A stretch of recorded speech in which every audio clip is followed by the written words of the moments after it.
Podcast 2, Badly Behaved with Tom Shuttleworth. Here I have the All-Star CFL with me, West All-Star, CFL Most Outstanding Canadian, Rush Leader, Touchdown Leader, All-Round Legend, Brady. Oliveria. Very kind of you. Thank you. Thank you, Tom. What's up, mate? What's up, buddy? So, thanks for coming on my podcast. Absolutely, I know man. you're leaving back to Canada soon. Yes. Go back to see your pups and your dogs. Go back to and see your the fam. dogs, go see the family, and just get back into although I'm in a very good routine here, obviously. I absolutely love Bali. That's why I continue to come back. But it'd be good to get back in the locker room, get back with some of the guys that are in Winnipeg right now, start training with the guys, doing some appearances for the team. So it'd be good to get in routine in that sense, but I definitely am sad to be leaving Bali. It's like a home away for home for me, you know? Like it's my happy place here. So a little bittersweet. You can tell he's media changed, can't you? He's got that locked and ready to go. I guess when you're a top performer, you gotta be. We got good public relations people on our team. No. But I think when I was younger, I think I've done a great job of branding myself. I think I knew. I didn't think I knew one day that I would be a professional athlete. So I think when I was in high school, most kids, of course, you have the aspirations, but I think it's a different mindset. Like, whether you think you're going to be a pro or you're going to be a pro. And I was just, not being cocky or anything. I just knew I was going to be a pro. So I think when I was younger in high school and my early career in college is usually when guys they're starting to, really play at a high level and they kind of know they're going to go pro. So then now they're like, okay, now I'm going to start to brand myself, right? So why did you start doing that? In high school, I knew I was gonna be a pro, man. Like I was like obsessed. Like I was obsessed with the fact of, wanting to be a pro. I knew that could be something financially for me. Obviously, I grew up in a household that was very dysfunctional. Money is very hard and lots of struggles and lots of trials and tribulations and it always came down to the finances for me. It was tough financially growing up, and I used the game of football to catapult me forward to say, hey, this is a life that I don't want to live. Financially, I want it to be a lot better for myself and for my future family and for my brother and my sister, my mom.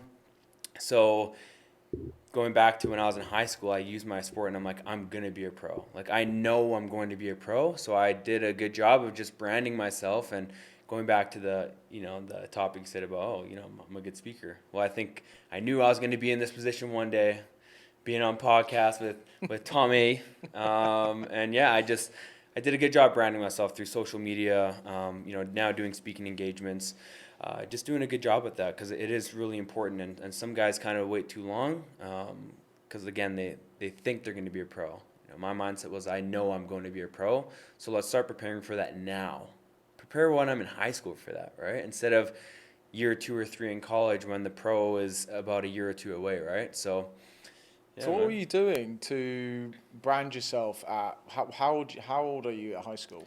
So I started playing football when I played soccer my entire life. My dad's from Brazil, so it was in our blood to play soccer. My mom didn't know anything about football. My dad didn't know anything about football. So I started playing when I was 13. Your dad was a soccer and kickboxer? Yeah, he played semi-pro in Brazil, semi-pro soccer in Mexico City, came to Canada, was a Canadian kickboxing champion in Canada for a little bit. But yeah, so I played soccer my whole life, me and all my siblings. But when I was 13, I made the transition to football. And I was in high school at 14. But that's when I kind of knew. 14, 15, I knew. And I just, and I mean, that's years ago, obviously. I'm 26 right now. Social media wasn't that big then. But I just, like I said, I knew I was going to be a pro. And I just knew that there could be opportunities for me off the field with, endorsement deals, speaking engagements, and I could brand myself through social media. And I just did that. I did that when I was in high school starting with Twitter and Instagram.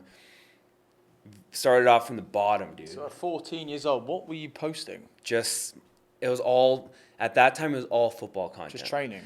yeah, training, football pictures of games.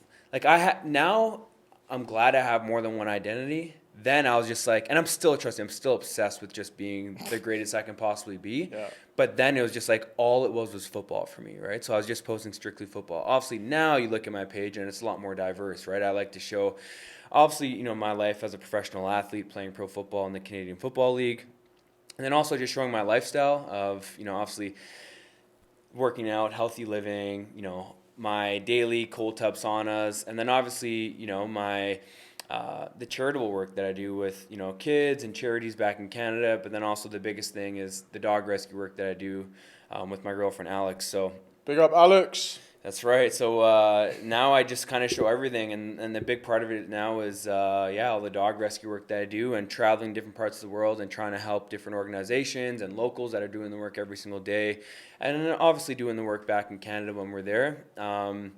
So yeah, I think it's good. It's you don't want to. I'm so much more, and athletes are so much more than just an athlete, right? I'm so much more than just a football player. So it's good to now show the world and my community that I built up through social media that, hey, I'm not just a football player, right? There's so much more to Brady Oliveria than just a football player.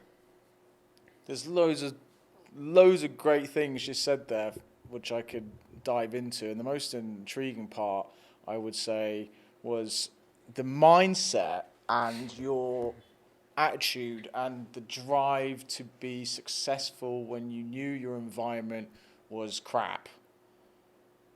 What was the deciding goosebumps, dude. what was this deciding moment? Yeah. What was the pinnacle realization, and what age were you when you were like, this is fucked? Yeah. I need to do something about this. Yeah. Like right now. Because obviously, and what do I do? Like, Yeah. How? Like Yeah. you're a young child. For sure. And I think I was forced to grow up a lot quicker than the average kid, right? So yeah, obviously when you're a kid, I mean, it's hard to really think ahead like that, right? But I was forced to think ahead a lot sooner. And I would probably say around, I was always fueled by sport, right? The sports. My mom did an incredible job by keeping us in sport and keeping us busy, so that obviously growing up in a dysfunctional household, my dad being addicted to crack cocaine, my entire life, you can go down. There's two routes to go down, right? Yeah. And I'm not the only person that has lived this, right? There's many stories like this where there's two routes. You can either go down the good road or the bad road, right? And my mom did a really good job of keeping us busy in sport, and that was the biggest thing with sport, right? And just extracurricular activities. So I'll say when I was playing soccer, I still had that mindset. I wanted sport. I wanted sport to be my job. I wanted to make a living playing sports because I love sport, and it was soccer. But then I was just looking at me. I was just a bigger kid playing in Canada. Probably wasn't much hope for me to play at a high level pro. And then I started playing football, and after the first year I really caught on to it. And probably around age 13, 14 is when I was like, hey, I want a better life for myself and also my siblings and my mom. And like I said, it was financially was the biggest thing. So I think all that negative energy that I faced as a young kid up until 14 years old, when that mindset started to change of like, hey, I need better for myself, for my family, I used all that negativity and like dumped it as fuel on my fire. You know what I mean? And it just catapulted me. Like I was, the word again, obsessed, and I was so driven and motivated in everything that I did. Even in school, man, like my academics, I wanted better for myself. And then going back to sport, I just put all that negativity into that. And I truly believe that's why I was the best at a young age playing high school sports, and then going on to college and now playing in the pros and now having success at the pro level. I make sure to still have that mindset and to never get comfortable, because the moment you get comfortable, especially in the line of work that I'm in, you're gone. You always got to be on. So, I would say around 13, I wanted different for myself, man. So 13 was when it kind of went, right, Yeah. I like this game. Yeah. And if I don't do something if I don't take it to another level, then I'm not going to be successful. Otherwise, I'm going to be stuck here. And I just felt like, and that's it was also scared, like because I felt like if Yeah. my sport didn't get me to the level where I wanted to be at, which is currently right now, and I'm blessed, and I thank God every single day for this. If I didn't get that, I was scared, man, because Yeah. I didn't want to end up how my dad was, and not that was going to end up in his shoes using drugs, but my thing was going back to the money, and financially, I was scared to live a life like that. Yeah.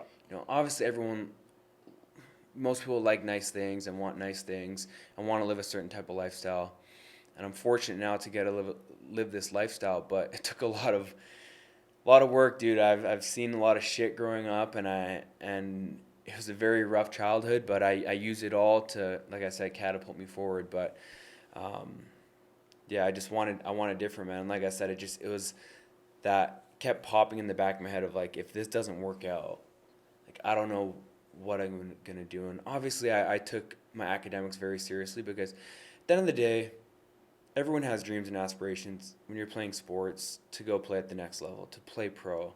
And I was fortunate to go to the University of North Dakota on a full ride scholarship. So I already knew, hey, I'm going to be a first generation. First generation meaning I was the first one in my family to graduate with a college degree. And I did that in 3.5 years, graduated with a criminal justice degree. Crazy. So I already knew then, at least I have a degree. At least now I cannot be scared of the fact that I'm going to struggle financially. Like, oh my God, what am I going to do if football doesn't work out? Well, now I know I got plan B. I have a degree in my back pocket. If the pros don't work out when I leave UND, at least I know I have a degree. I left North Dakota with zero school debt.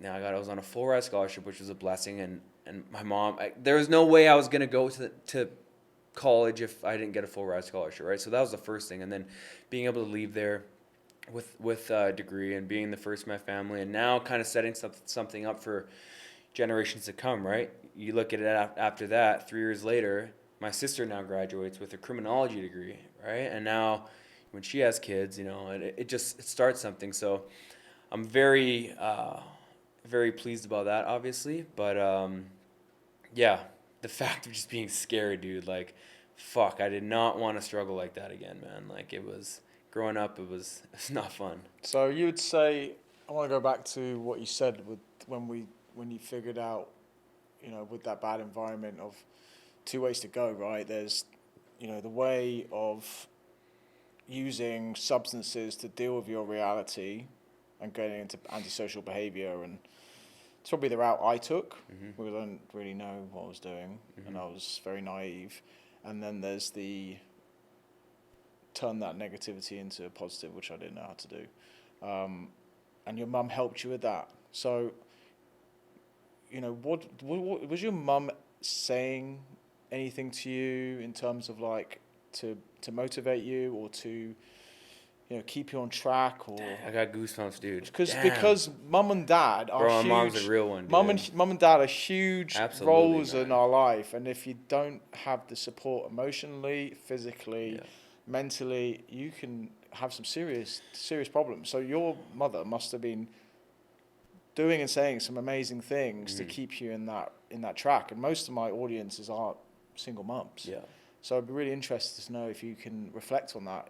Totally. If there's any other areas you can remember which Dude, shook your world. Yeah, parents obviously play such a vital role in the development of a child, obviously, right? And I couldn't imagine being in a home. Obviously, my dad was there, in and out, Was he there? Yeah, kind of, but not really. My mom was the one that was always there, and I couldn't imagine being in a household where you have two parents that are just like in and out like that, right? Like, if that happened to me, there's no way, dude. Like, I would be done, because my mom is one that kept everything together, right? Yeah. And going back to, what was my mother saying to me and my other two siblings, right? Yeah. What was she doing to keep us on the straight and narrow path? And honestly, dude, like I said, she kept us busy with sport, but the biggest thing that she instilled into her kids, into me, was be a good person every single day. Be a good person when no one's watching you. Do the right thing. And she just raised us to be very charismatic. And I think that's why I am the way I am today, is because of what she instilled, like those values. And even those little values are so huge, man, because now I live my life like that. Like I truly live my life on, be a good person every single day. When no one's watching you, can you still be a good person? Can you still do acts of service? Can you still give back?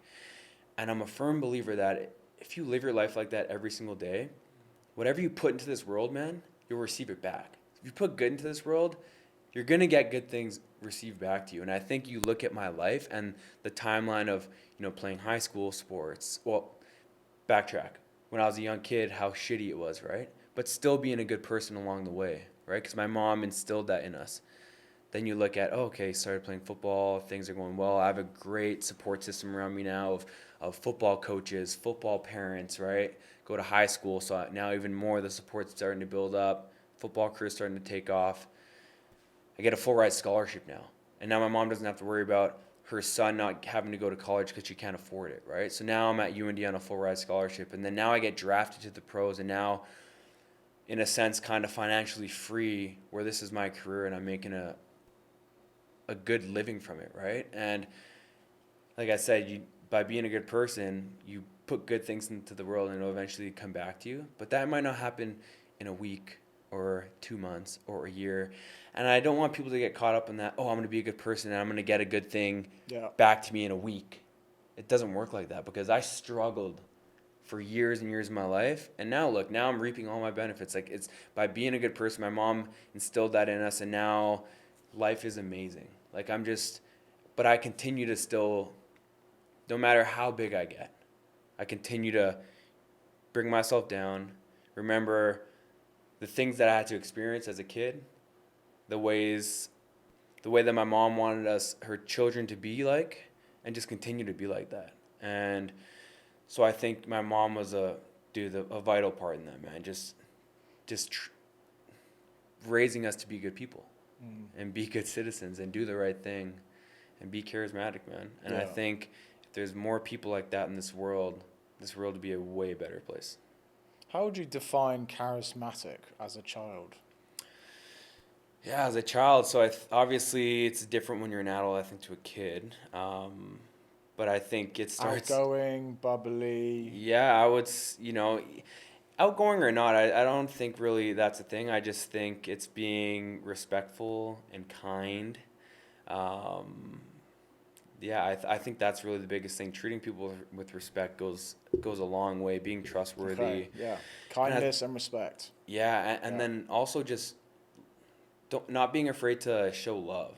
Like, and even as a kid, like, just showing love onto others. Yeah. And I was always a very loving kid growing up, man. Even though I had lots of anger and hate inside as a kid of what I went through, I was still able to show love on others, right? And how did you do that? Because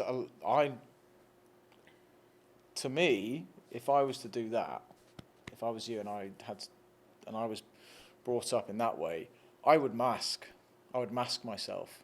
That's what I did. So masking basically covers up your true feelings. Mm-hmm. Like, you're talking about rage and anger and violence, right? But you had the tools which your mum taught you about transforming that negative energy through kindness and respect and love. And I didn't have that. Mm-hmm. So I just fucking imploded inside. And I just complete self-sabotage. And I turned for anything in my reach to give me some sort of reward or, like, pleasure. Yeah. Because my dopamine system, my reward system's trashed because of the condition I have, which is ADHD. So it makes you seek out anything pleasurable in instance, because ours is lower. Yeah. So that bad route was just so much more appealing to me because it was right there. And the route which you took had those characteristics in to take you on your trajectory, which I didn't get taught anything. For sure. And I also think that bad route as well is also a lot easier than going down the good route, because you can easily... I think in today's day and age in society, people make a lot of excuses for themselves, right? And especially as a young kid, man. Like, being an adult is one thing. Like, you are very self-aware of you making excuses, right? You know right from wrong. But as a young kid, it's so easy to go down that bad direction, right? And again, having a parent in my life, my mom in my life, to instill those characteristics with me, my sister, and my brother made it a little bit easier. There were still days where, yeah, like you said, the masking. Of course, like I went to school some days and you put on that mask and then you come home and you don't want to come home. What was that mask? Joker, bully, No, party animal. so for me, it was still That kind, kind. loving because Yeah. of my mom. So Yeah. I truly believe if there's a parent in a kid's life, or anyone, even if it's an aunt or an uncle or a teacher or someone that is there to support the child, that can just instill those Yeah. every single day, that the mask will still be those morals and values that you have been instilled with. You know what I mean? And that was me, man. Like I would still go to school, even though you don't want to go to school some days and you don't want to come home. I was still that loving kid that was outgoing, that would take my shirt off and give it to someone else. Or I remember there's some days, I remember going home some days and there being nothing in my fridge. You know what I mean? My mom did whatever she could, like she really did. And then, other kids experience this. I'm not the only one. When I was in elementary, I wasn't the only one experiencing this. And days, if there was someone else that needed a granola bar or something, and I don't even have much, but giving it to someone else that needs it, because there's people out there that need it more than I do. You know what I mean? My mom, it's all goes back to It's selfless. Complete selfless. all goes back to my, and whether it's a mom or dad or, like I said, someone, an adult being in there in a kid's life to steer them in the right direction. Because I think it would have been way harder, like I said, if I didn't have my mom or dad there. Man, I don't even think I'd be here right now. Yeah. I wouldn't be here right now. Yeah. But with that being said, this, and I like sharing my story because this is a part of me, right? And it's I've gotten to where I am because of what I've experienced as a kid. And I always say this, man, I'm glad that I experienced what I experienced as a kid. I'm glad I went through all those sufferings and seen all that negativity and heard all that negativity as a young kid. Because I know for damn sure, dude, if I didn't go through that as a kid, I would not be here right now. If I didn't go through that as a kid, I wouldn't have got a full ride scholarship. If I didn't go through that as a kid, I wouldn't be a pro athlete right now. If I didn't go through that as a kid, it's endless, dude. I wouldn't be this charismatic, outgoing, give the shirt off his back to someone else kind of dude. You know what I mean? So it's like a blessing in disguise, man. I'm glad, and my siblings and I always talked about this. We're glad that we went through what we went through, because product of your environment, man. Yeah. What you go through, it hardens you, right? And now I'm the type of person because of what I went through. So those it's amazing, mate. It's a great story, and it's a hell of a environment to get out of. And I don't really meet a lot of people who, use it as a positive. And I'm interested to ask you if that, because you are fearful and scared of not making it, which are huge emotions, massive emotions for children, adolescents or adults. Mm-hmm. And you tell me that you've got these amazing characteristics of being charismatic and kind and respect, but that fear and that's scared, it doesn't just disappear. So, like, how do you harness that in a positive aspects, but then also through football? Mm-hmm. And you have to, release it. Yeah. At some point, right? It's just bubbling away, and then, yeah. Is that where you have the upper hand in terms of the performance of needing to make it? For sure, dude. That thought of being scared still creeps into my head every single day, and I do still use it as motivation and that hunger inside of me to keep on going and to never get complacent, do not get comfortable, and to keep going because I'm still scared. And when I say I'm scared, for me, it comes back down to money. Like financially, I'm scared. And I think it's obviously, growing up in a household where I grew up with nothing really. And now I have it now. And I'm fortunate and I'm blessed to have it now. But I'm scared to lose it. Right. And it shows up in my day-to-day life. Like Yeah. it still does, man. Like I am scared to share money with others. Right. And I just talked about how I'll give the shirt off my back to others. Yeah. Exactly. But I'm scared to share money with others. And for example, Yeah. it can start to creep into like important relationships in your life, aka my relationship with my girlfriend, my partner, where you start to get into a serious relationship and you start talking about finances, right? And me being scared to share money with her because I want to keep it all to myself because I never had it. Yeah. And now that I have it, I don't want to see it go down. Yeah. Like I just, because I'm scared. I don't want to lose it. Yeah. I'm definitely getting a lot better at it, obviously. I'm trying to really put myself out there of trying to, hey, like, let's start sharing things, let's start doing things together. But man, that thought still creeps into my head and it sucks because I know that I will be fine and I know I'll have endless amount of opportunities moving forward.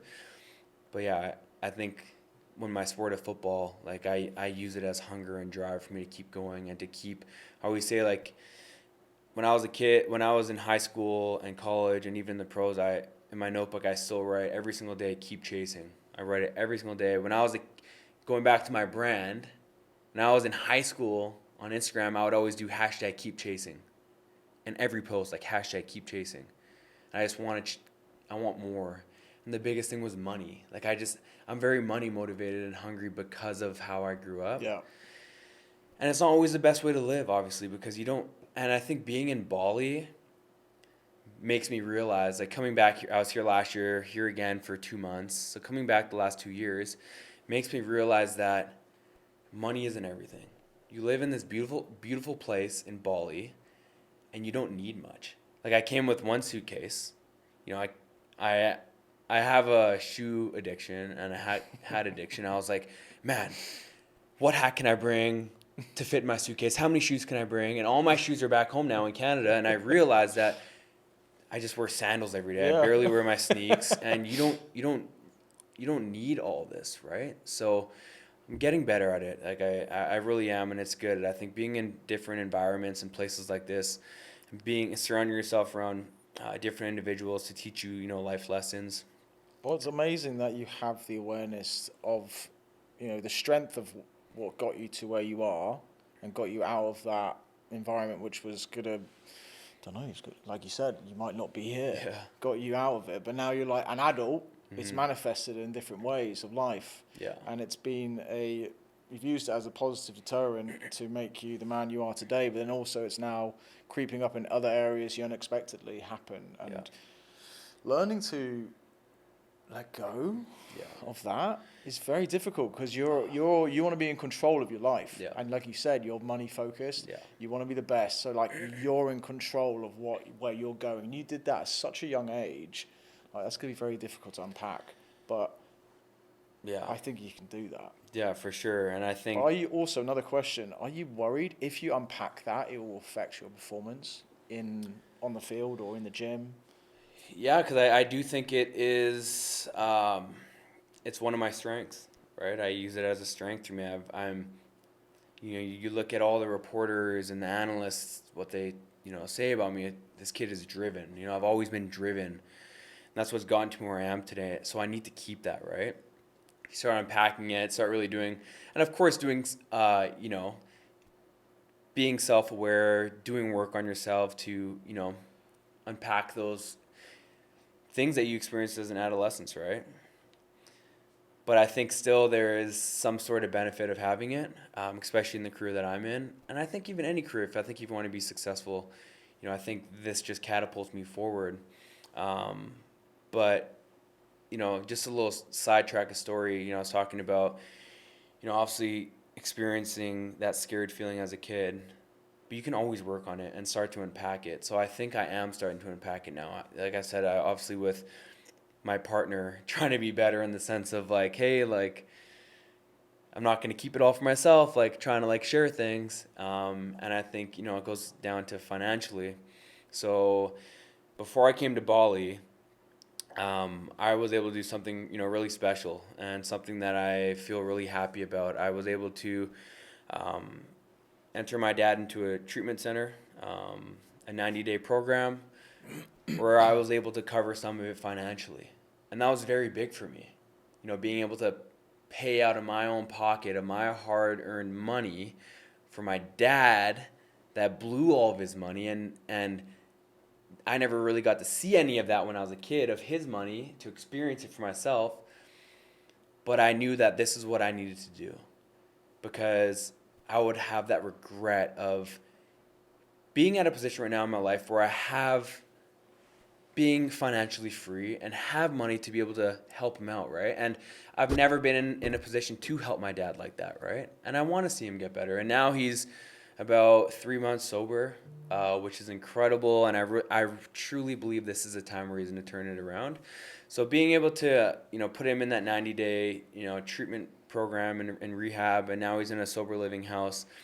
The biggest thing was financially, being able to pay for him to go there and cover the cost. And for me, it's, How did that feel? buddy, it's like a weight is off my shoulders, because obviously everything I went through was because of my father, and he made me scared of money. Like, right? It was because of him. All the trauma and everything that I have is because of him, and the biggest trauma for me is finances, right? And the fact that I was able to pay money out of my pocket for him, like a massive weight off my shoulders. I feel really, really good about it. And I talked to my partner about it. She knows me obviously best, and she knows the type of person that I am. She's like, if you don't do, because it was hard for me. It was not like it was easy for me to do this. I had lots of conversation with good people in my life, obviously Alex being one of them. And she said, if you don't do this, I know the type of person you are, it's going to eat you inside. Because if he passes in 5, 10, 15 years and you had an opportunity to do this and you never did it, it would eat me alive, right? So the fact that I did it and had people in my life and in my corner to say, hey, I think you need to do this, and the fact that I just let go and let God, dude. I'm doing it. And now he was in this 90-day treatment program, and he did absolutely incredible. I'd visit him every Sunday until I came back to Bali. Now he's in a sober living house, and he's doing awesome, man. I'm really trying to be there for him, talking to him every day, sending him supportive messages, and just knowing that, I love him still, and I'm there for him, and I want him to be better for himself, not his kids, right? Because he deserves to get help, be the best version for himself. Don't worry about others. Once you get to the stage of you're on your feet again after maybe 2-3 years, then you can start worrying about others. But just know that, we're fine. We're going to love on you, and just worry about yourself. So I feel really good about this, man. The fact that I was able to do that before I came down to Bali, and just knowing that he was safe, right?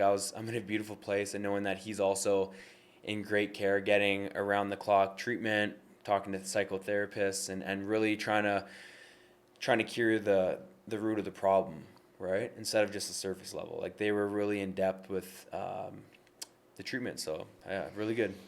I'm really glad that he's getting the help he needs. I have no idea how long his, substance abuse has been for. Yeah. Like his whole life, do you reckon? Yeah, whole life. So ever since I was a kid, that's all I knew, right? So it's been, and he's... Since you can remember. Yeah, so 26 years. And how old is he is, I want to say he's maybe 60, 63.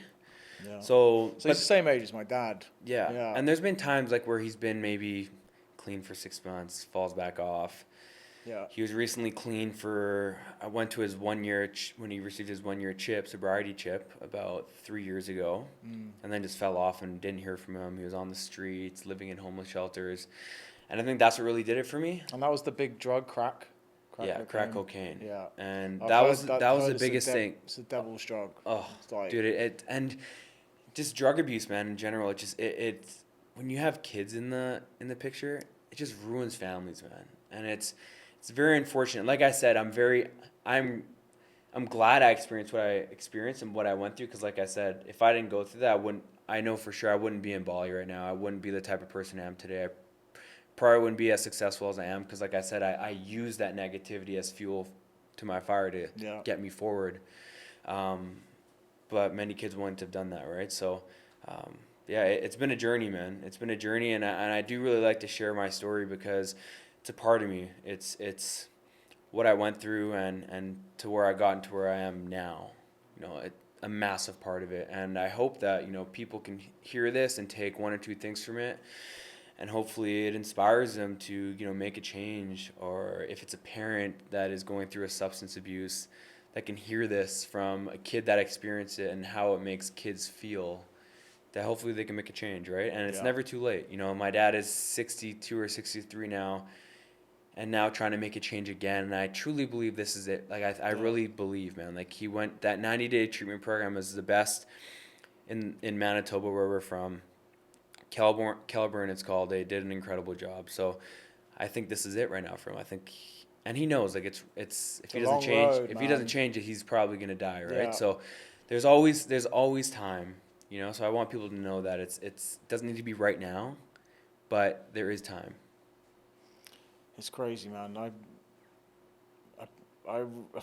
I share, relate to your father a lot, not in terms of like the taking crack cocaine, but me and my father both went to rehab.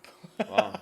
It's crazy, mate. Together, so, not together, okay. But he went to rehab a year before I did, and I realized I was really in trouble. Yeah. Because like my social life had disappeared, and I was still like stuck in this space of drinking and drugs and sex, and I was numb. And anytime I tried to veer away from it, it would spark all these crazy emotions, which I never dealt with as a child. Like I covered mine with marijuana, fighting, like alcohol abuse, gaming. I was still playing rugby, and like it was my only kind of outlet for violence and anger. Doesn't ask like sport, like did you use sport, right? Yeah, but I still, when it came to like the academia, because of the conditions I had, dyslexia and ADHD, I couldn't learn anything, mate. And I was like slowly just deteriorating my belief and my confidence, and I was scared I was going to be unsuccessful and be, it's a a failure. crazy feeling, dude. A failure. And it turned into depression and suicidal thoughts every night from 14 to 25. It was fucking amazing. It was crazy. Was your mom, like, did your mom? My mum didn't know. My mum, I was raised with my mum, and she was going through her own stuff with my father because of the addictions and the alcoholism. And I was the only boy in the family, and I just don't think she had the ability to raise a boy to man. I didn't learn any characteristics as an adolescent, nothing. Apart from, I have to be funny. People like me. Make sure people like me. I need to be accepted. Trying to be accepted. And be funny. Or if someone starts bullying me, I then become the bully to protect myself because I have no confidence and no esteem. For sure. And this went on until I was 29. Then I was like, holy shit. But see, it's never too late. Yeah, of course. But my aim for what I'm doing is to prepare children and families like your mum did for you and yourself to you to harness negative energy in a positive way without being blinded and sidetracked by all the crap society gives us to get us that internal and external validation. And I know, mate, I'm probably still going through recovery, to be honest with you. I'm still learning stuff about myself day to day. Dude, same here, so I man. understand Like, I completely understand where your dad's at, man. But like even like that I was talking about me being like trying to keep all my money for myself and like, dude, I just realized that literally when I took my dad into rehab before I came here, so about 2.5 months ago, I spoke to a therapist probably the first week that my dad was there. Spoke to a therapist there. Every Sunday you can go and visit, like family and friends can go visit. And I spoke with him, and we just had a super organic conversation, and this came up. And I'm like, holy shit, like, it all makes sense. I'm like, because I know that I am this way because of what I went through. And I'm glad that now I'm aware of it, because now I can start making conscious decisions on trying to work on myself in that aspect, right? So, but what's so crazy about that is that your mind's aware, but your body's doing something different. totally. It's so mental. You're like, Like, I should be reacting in this way, but I'm aware my body's saying to do that, but I don't want to do that. Yeah. And it's your body takes a while to link For up to sure. your mind. Yeah. That like we're not doing that anymore. It's crazy. That's not flight and that's Yeah. not fight anymore. Yeah, yeah, So we're not scared of that. Yeah. We don't have fear for that. So calm yourself down and link up with me. Yeah, But it exactly. takes weeks. Dude, I don't know how long it takes. It takes time, but But it was just interesting, just like, I'm like, holy man, like, this all makes total sense now. Like, this is true, and wow. Like, I'm 26, and like I said, it's never too late. You always start unpacking certain things, and it could be at different ages and different times of your life, but yeah, it's definitely interesting. But I think if you're open-minded too, I think as I've gotten older, being a lot more open-minded, I think that's when you really start to unpack things. if you don't have that awareness, you just stay where you are. For sure. But then most of the times, kids don't have that awareness because the parent doesn't have it. Yeah. And it just comes from generations of taught, learned behavior, because as children or adults, who do you turn to learn from?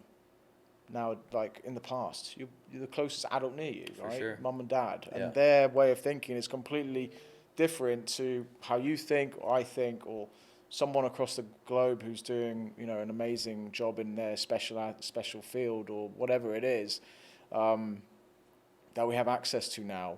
But yeah, so let's summarize what we can do to support children and give motivation to children and information to parents is that if you're in a toxic relationship, with somebody who has a problem with substance abuse, it's time to separate yourself until that person can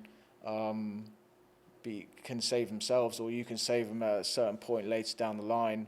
And if you have children who are boys and you're a woman, probably start installing characteristics at an early age as soon as possible, because it will define their character when they go through adolescence, which is probably the most important part of development, because they have to find themselves spiritually, and they won't necessarily look to you for advice because they look elsewhere at that age. So installing characteristics at early age before 12 is really important, because in that age group of 12 to 18, the child is creating morals and behaviors to create his own ideology. And that's very important. That's the hidden secret of building a successful child in that age group. And as Brady said, I almost said Bradley, as Brady said, he used fear and anxiety and being scared in a positive light, and just said there's no other way out, right? And his mum pushed him, and that is just so important. But I know there's lots of difficulties children are dealing with nowadays with ADHD, ADD, dyslexia, autism, sensory issues, whatever it can be. The best thing you can do is start working on yourself, because you are the beacon and the energy source for that child. And if you're blocked up, and they can't access how you feel and like your trajectory of your being, they're gonna end up where I might have ended up, or they might have the drive and the fear and the scarcity of not making it and being stuck in the environment Brady was in. So I hope that helps. It's always a pleasure chatting. That was awesome, man. That was quite intelligent, Tommy. That was. I sounded smart then, did I? That's very knowledgeable, honestly. And if there's one other point I can add to that, obviously with the parent, but I also think as a kid, I think as a parent to let your kid know, like, if there is other people in their life that you trust and that you can rely on, that's okay. Yeah, role models. Because I had lots of good people in my life, like that were able to be there, and because man, my mom was like a single mom with 3 kids, like it's tough, man. It is tough for a single parent. And we had such a good support system around us with family, friends, and then with sport, or if you're in arts or whatever it is, having people in those different fields that you can look up to and trust, and that can support you through it. I think that's what really got me through it as well. My mom was a massive part of it, but I had through sport and even school too, like some teachers. I tell my parents and my clients that the power of a role model is just crazy and very successful. And even just like somebody else coming into your bubble, your family bubble, who is saying the same thing you are to your daughter, but you don't need to get involved in that conversation. She's already hearing it from somebody else, knowing that you're right. Yeah, it's so important. The more they can hear it, right, as a kid, and I think it just gets wired in their brain, like, this is all you know. Yeah. Right? For some reason, as children, we get to a point where we're just like, shut up, mum, shut up, dad. We don't want to take any information, which is weird, because they've lived their life, right? And we're like, what do you know? But then you go and seek information somewhere else. And that's the normal part of adolescence. But unfortunately, the kid is wrong. They should be listening to you in certain aspects. But in that sense, like I talked about before, is that, we only know so much from our parents and parents and parents. So, our information and our cognitive ability is completely skewed to what we could actually know from someone else. But yeah, I know I've just got one more thing to touch upon. If you're not, if you don't believe in a power greater than yourself, Brady talks about God, and he's blessed. It's a very crucial part of being human, is believing in something greater than yourself, because it takes you out of self. It takes you out of like, I'm in control of my life, when realistically, you're not. Your power could be universe, the power could be the nature, the power could be the ocean, the power could be the moon, the power could be your dead ancestors. It doesn't matter. Yeah. Just anything greater than yourself, you would be absolutely gobsmacked of the events which happen in your life when you just take yourself out of self. And if you don't understand what self means, then maybe that could be another podcast later down the line. Another topic for sure. Yeah. But I gotta believe in something greater than yourself. Yeah, I think you touch on everything. Yeah. Whatever it is, believe in something greater than yourself. And I think as parents, also instilling that, like, whatever your belief is, making them understand that there's something greater than you. Yeah. And truly believe that. And if you can carry that through your childhood, like I grew up Catholic, right? So like, you can take that through your childhood, and when times are tough, you can hold on to it. But when times are also good, you still make sure to continue to hold on to it, right? And I think growing up, that also helped me 100%. So you had 100%. Faith when you were younger? Yes. Yeah, 100%. Yeah. Grew up Catholic, obviously, and I mean, now I more so just believe, right? I believe in God. The Catholicism is, pretty strict and stuff, but I believe in God and that there's a higher power, and just trusting in that, and putting everything into that, and just like I said, let go and let God, because dude, that is real, man. I'm telling you. And we get caught up in our heads and our egos and in thoughts, and trust me, I have talks with John about this as well. Like, it is hard at times to do that, but if you can be more aware and conscious about those decisions and trying to let go. But I think it starts when you're a kid. You have to have that belief. Yeah, because I discovered I had to, when I went into rehab, I had to unforget everything I learned. Like everything. Mm-hmm. Everything I thought I knew, gone. I had to brainwash myself. Because I didn't, they kept saying to me, but this and that. I would say this and this, and, prove them wrong and be like, hey, how's that working out for you? Yeah. I'm like, fuck. Yeah, no, it's not working out for me. So I literally allowed myself to be brainwashed. I had to believe in a power greater than myself. So I already believed in the universe because of the universal laws. Yeah. They're laws of the universe. That is mad. Yeah. And if you're not teaching your kid that either, then do that too. It will create curiosity and spark interest, and they will be like, what? Laws of the universe? Yeah. And they will just be fascinated by what they can create. So that's another tip there. But where was I going with this? But yeah, found God. I believed in nature and the universe, but I also practiced Buddhism when I was 25 because my anger was just not going away. I just had so much rage. Every time I want to go to sleep, I couldn't. I was so angry. Yeah. And my mind was racing, and it would just take me to the point of suicide, and then I would have this huge sensation of peace. And I just never made any sense of it because I was like, why the fuck did I want to kill myself? Yeah. And then I'm suddenly calm. And then when I was going through recovery, I realized I had an epiphany to that moment. I was like, oh my God, it was God. Yeah. God was saving me. Amen. Every evening for bloody 11 years. Incredible. It's unbelievable. It's amazing.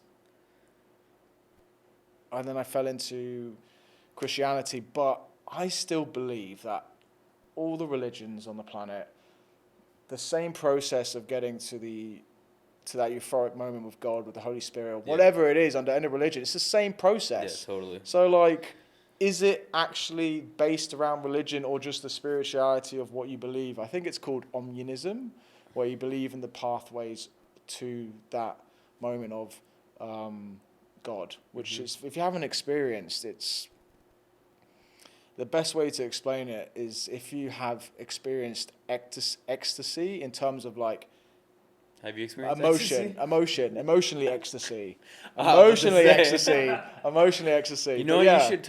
You should talk to John about this, because John had an experience with. Sorry if I don't know if I can bring this up or not, John, but John had an experience like with God. Whoa. Like he had a God, like he was there with him. I'll let him explain it, but it was. I'm not ready for that right now. Quite scared how we got to that process, but it sounded beautiful. Yeah. And I'll let him explain that to you. Sweet. But, yeah. Okay. Cheers, bro. That was awesome, buddy. Thanks, mate. You lots of great knowledge out there for parents and even kids to listen to this, man. You know, like it's just getting to them, which is the hard part. Yeah. Yeah. I appreciate it. Absolutely, good, man. yeah. Solid. Great. I think we've gone over the time though. Oh, that was really good. Do they usually come get you? I don't know. So we'll hop on. Listen, Quick. Tom, I have a great idea for a 3-minute reel we can do. Okay, go on. I'm a little boy, I'm a 6-year-old boy, and you're interviewing me. You guys are in the flow. You guys. Was it good? Really good? Oh, really good. Yeah, that was right because when you yeah. Brady was loose. the fucking lights make me you were like straight in media mode. Yeah. And I was I just tripping over my fucking words, sound like a twat. It was very good. So Tommy, you're doing it very quickly. You're doing a 3-minute interview with little Johnny, and I'm just gonna tell you I have ADD, but I'm on the spectrum. Okay, You're on the do you spectrum. Do you want to get into the shot to see if Yeah, sit down. to see if you I'm gonna have these books with me. move this way. To the left. Dude, podcasts go so quick. That didn't even feel like. Yeah, that you guys are Wow, flowing. We're just chatting. Yeah, no, for sure. I hate the stuff though. I'm always like Yeah. tense. They edit it for you too, now. No, shit like that. Oh, I shouldn't be saying stuff like that. I'm still on camera. Right, well, I don't even know how to start this. So, and now for my next interview with with little Johnny. With little Johnny boy. Okay. I have a special guest today. He's come all the way from Canada, Winnipeg. Where's my apple juice? His name is Jonathan Bloomberg. Welcome, Jonathan. Thank you for being here with me today. I know you've come a long way today. Where's my iPad with Angry Birds? I want to watch it right now. Where's Paw Patrol? Who are you? Mom, where's my mom? These are my books. So if you don't know what's going on right now, why this grown man is acting like a crazy ADD child, well, he's actually interpreting a child with ADD, and it's for bants. So, Finished. Jonathan, Read it already. do you find it difficult to deal with your ADD on Einstein. a regular basis? Wait, you can learn that quickly? Wait, what word did you just learn then?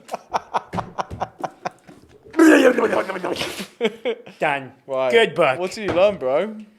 Well, I'm constantly taking in many sources on the computer, books, and a multitude of things. I'm 6, but my psychiatrist says that I have the intellectual capacity of a 38-year-old PhD from Harvard. Oh, wowza. Your mum and dad must be very pleased with that. I've never met my father. My mother takes on both parenting roles, and I don't like to make eye contact because I get really nervous. Do you have any more questions for me? Yeah, Jonathan. Do you enjoy I do. grilling 6-year-old children? I'm supposed to be in kindergarten. Where's my snack pack? I don't actually know how you got here, Jonathan. How did you actually get all the way to Bali? I took an Uber. I'm a shareholder. From Canggu, from Canada? Oh, yeah. I took a private jet, chartered it myself. I've been investing in stocks since I was 18 months old. Well, how did you do that then? Well, actually, what I did was I started taking money from my mother's direct deposit and rerouted it to my own banking account, and I put in an S&P 500 index Well, fund. so you're It's telling today. me, Jonathan, you robbed from your mother? That's what you Rob, did? no. I didn't say that, Mom.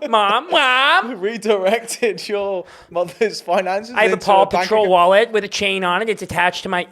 How did you get a bank account at 6 years old, Jonathan? Well, I watched the movie Catch Me If You Can, Leonardo DiCaprio, Tom Hanks, and I realized that I could change my identity. I have to change my identity. I opened up a bank account in 4 different countries. I have 6 passports. I'm scared. Whoa. Okay. Lots of Wow. lights. Well, guys, we shouldn't be teaching our children how to forge checks and steal off our mums. But hey, you can't knock it. He's got a great entrepreneurship I'd like some mind. Sunny D. Some gummy fruits. So what kind of advice would you give to the parents and audience about dealing with a child with ADD and who can, redirect income from families into using films as education? Well, the first advice I give you is that I'm much smarter than you and I'm only 6. You haven't done your work. You're obviously extremely inept to take care of kids like me. I am the true parent in my family, and my mother's realized that. She gives me space. Why'd you scream mum then? Because sometimes I get worried. I still need a maternal figure in my life. I need the unconditional love of Mom. Right now, what I'm actually doing is I'm looking at all the notes on your notebook, and I'm etching those into my mind, including your passwords to all of your social media accounts, which I'll later hack and then hold them ransom until you pay me money.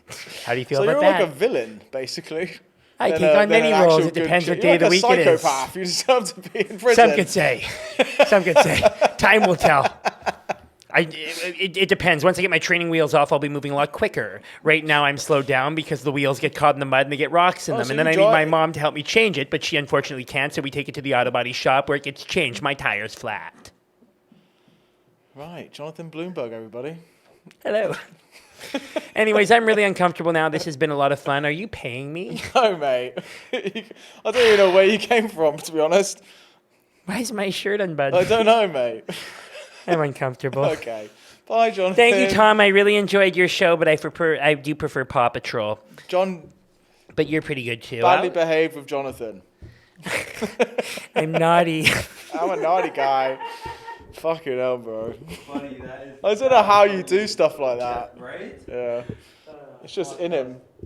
You Tom, that'll be good. We gotta chop that up. You gotta cut that up. You should, when you cut it up, send that in full. Right, we're gonna get. be hilarious. Yeah, that'd be so funny. What time is it? It's not 7:10. They don't even come in here and get you.